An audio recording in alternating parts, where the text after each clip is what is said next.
Baik, perkenalkan nama saya Fidela Konstasia Gian dari program studi Matematika jurusan Matematika Universitas Negeri Medan. Saya di sini akan menjelaskan mengenai bab 2 yaitu Pancasila dalam kajian sejarah bangsa Indonesia. Kita langsung saja masuk ke daftar isi. Daftar isi yang akan saya bahas di sini yaitu ada pengertian dan pentingnya Pancasila dalam kajian sejarah bangsa Indonesia, kemudian sejarah Pancasila pra-kemerdekaan, kemudian yang ketiga sejarah Pancasila pasca kemerdekaan. Kita langsung masuk ke subbab yang pertama yaitu A. Pengertian dan pentingnya Pancasila dalam kajian sejarah bangsa Indonesia. Nah, Pancasila sendiri merupakan produk otentik pendiri negara Indonesia yang nilai-nilainya bersumber dari nilai agama, kebudayaan, dan adat istiadat. Pancasila sendiri juga merupakan pandangan hidup bangsa dan juga filsafat hidup bangsa. Kemudian di subbab yang kedua yaitu sejarah Pancasila pra-kemerdekaan.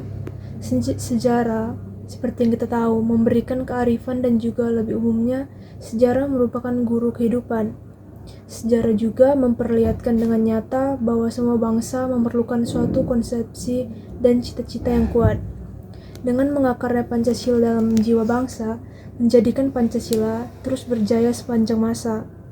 Karena ideologi Pancasila tidak hanya sekedar identitas bangsa, namun juga menjadi dasar dan ideologi negara itu sendiri. Nah, di sini beberapa tahap sejarah Pancasila di pra-kemerdekaan yaitu berawal dengan nilai-nilai Pancasila dalam sejarah perjuangan bangsa, kemudian perjuangan bangsa Indonesia melawan penjajah, kemudian yang ketiga kebangkitan nasional 1908, kemudian yang keempat Sumpah Pemuda, kemudian yang kelima diikuti perjuangan bangsa Indonesia pada zaman penjajahan Jepang, dan yang keenam Pancasila di pra-kemerdekaan. Kemudian kita masuk ke bab yang ketiga yaitu C. Sejarah Pancasila pasca kemerdekaan. Ini meliputi 4 judul, yaitu yang pertama Pancasila di era Orde Lama, yang kedua Pancasila di era Orde Baru, yang ketiga Asas Tunggal Pancasila, yang keempat Pancasila di era Reformasi. Kita akan bahas satu persatu. Yang pertama Pancasila era Orde Lama.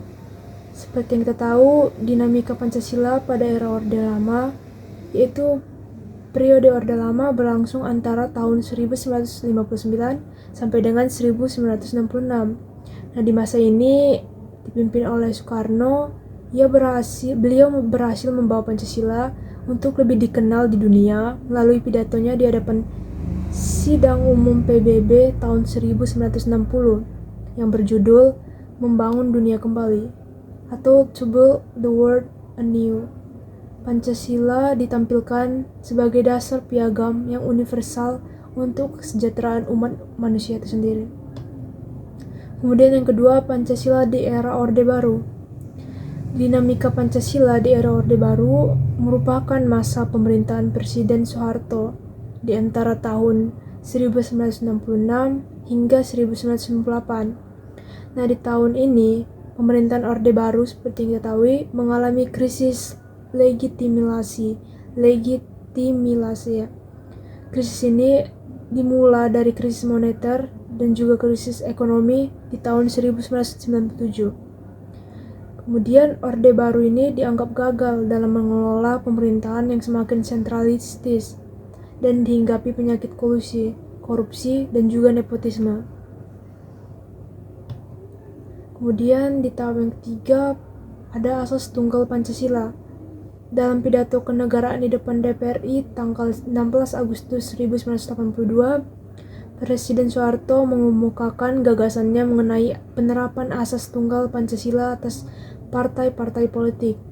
Dengan adanya pidato Presiden Soeharto ini, ada dorongan dengan menjadikan Pancasila itu sendiri sebagai salah satu asas. Nah, pengertian asas menurut Soeharto ini meliputi juga pengertian dasar, landasan, pedoman pokok yang harus dicantumkan dalam anggaran dasar partai politik.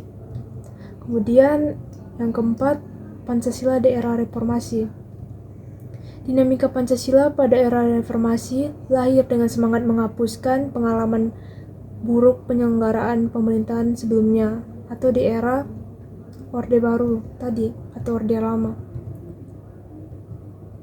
Keluarnya ketetapan MPR tentang pencabutan ketetapan Majelis Permusyawaratan Rakyat Republik Indonesia tentang pedoman penghayatan dan juga pengamatan Pancasila serta penetapan tentang penegasan kembali Pancasila sebagai dasar negara dapat dikatakan sebagai momen penting dan juga bersejarah bangsa ini.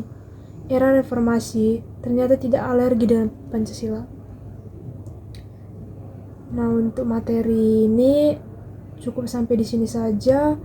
Dari materi yang telah saya paparkan dapat ditariklah kesimpulan, yaitu Pancasila merupakan dasar negara dan juga ideologi bangsa Indonesia yang diambil dari nilai agama, budaya, dan juga adat istiadat. Lahir dari perjuangan bangsa pra kemerdekaan, Pancasila menjadi panduan dalam melawan penjajah dan juga mempersatukan bangsa. Setelah kemerdekaan, Pancasila terus beradaptasi di berbagai era, dari mulai Orde Lama, Orde Baru, hingga reformasi. Namun Pancasila tetap menjadi landasan yang kokoh bagi negara dan juga bagi rakyat negara Indonesia. Sekian materi dari saya mengenai bab 2 mata kuliah Pancasila dalam kajian sejarah bangsa Indonesia. Saya Fidela Konstitusi Gian, dengan ini pamit undur diri. Terima kasih.